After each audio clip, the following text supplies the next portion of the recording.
যারা প্রতিহত করার ঘোষণা দিচ্ছে সব ধরনের ব্যবস্থা আমরা নিব। এই প্রশিক্ষণ আমাদের নির্বাচনে বিশালভাবে একটা প্রভাব ফেলবে। পুলিশ আমরা ধরেন 2জন পুলিশ দিতে পারি, 3জন আনসার দিতে পারি, আর্মি 1জন 2জন এরকম দেওয়া যায় না। আজকে আমরা এখানে উপস্থিত হয়ে সুন্দর একটা মহড়া দেখলাম। এটা মক এক্সারসাইজ, একটা ইলেকশন সেন্টারে কী ধরনের ঘটনা অ্যান্টিসিপেট করতে পারি আমরা, সেটা একটা ধারণার ভিত্তিতে ওনারা আমাদের কালচার, যে ইলেকশনের যে কালচার, সেই কালচারকে বিবেচনায় নিয়ে ওনারা এই মহড়াটা আয়োজন করেছেন। আমার মনে হয়েছে সাধারণভাবে আমাদের নির্বাচনে যে ধরনের ঘটনা ঘটে বা যেভাবে নির্বাচনটা পরিচালিত হয়, অল কনসিভেবল ডাইমেনশনস বিবেচনায় নিয়ে ওনারা মহড়াটা আয়োজন করেছেন। এবং আমি অত্যন্ত আনন্দিত এবং বিজিবির কর্তৃপক্ষকে আমি আন্তরিক ধন্যবাদ জানাচ্ছি এই ধরনের একটা ট্রেনিংয়ের আয়োজন করার জন্য।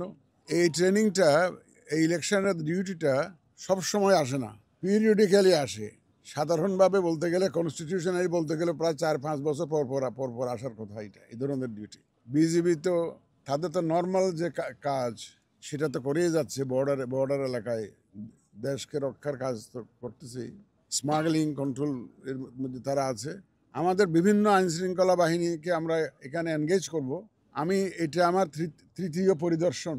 আমাদের প্রত্যেকটা আইনশৃঙ্খলা বাহিনী যে কমিটেড এবং তাদের যে একটা প্রস্তুতি এবং তারা যে একটা দায়বদ্ধতা জায়গা থেকে তারা যাতে সঠিক দায়িত্বটা সঠিকভাবে পালন পারতে পারে, সেই জন্য তারা তাদের সদস্যদেরকে তারা তৈরি করছেন। এই প্রশিক্ষণ আমাদের নির্বাচনে বিশালভাবে একটা, আমি বলবো যে, প্রভাব ফেলবে।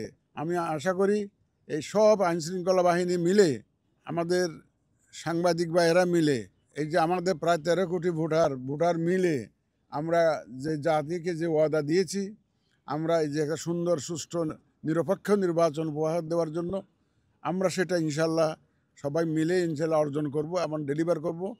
আমরা তো আইনশৃঙ্খলা বাহিনীর সাথে 30 তারিখে আবার বসছি উইথ স্পেসিফিক প্রপোজালস এবং ওখানে সব ডেপ্লয়মেন্ট স্ট্র্যাটেজিটা ফাইনাল হবে।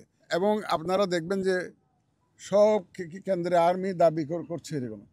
দেখেন, পুলিশ আমরা ধরেন 2জন পুলিশ দিতে পারি, 3জন আনসার দিতে পারি, আর্মি 1জন 2জন এরকম দেওয়া যায় না। আর্মি তো তাদের একটা কন্টিনজেন্ট হিসেবে তারা মুভ করে। তবে আমরা এই ব্যাপারে সম্পূর্ণ ওয়াকিবহাল এবং সচেতন, যাতে শান্তি শৃঙ্খলা যাতে রক্ষা করেই আমরা যাতে নির্বাচনটা সুষ্ঠুভাবে করতে পারি।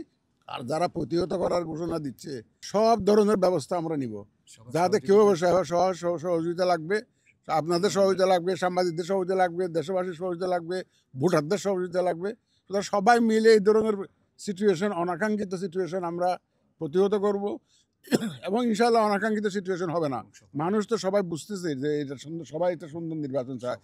সবাই সহযোগিতা নিয়ে আমরা ইনশাআল্লাহ একটা সুন্দর নির্বাচন আমরা সফল কাম হব, এই বিশ্বাস।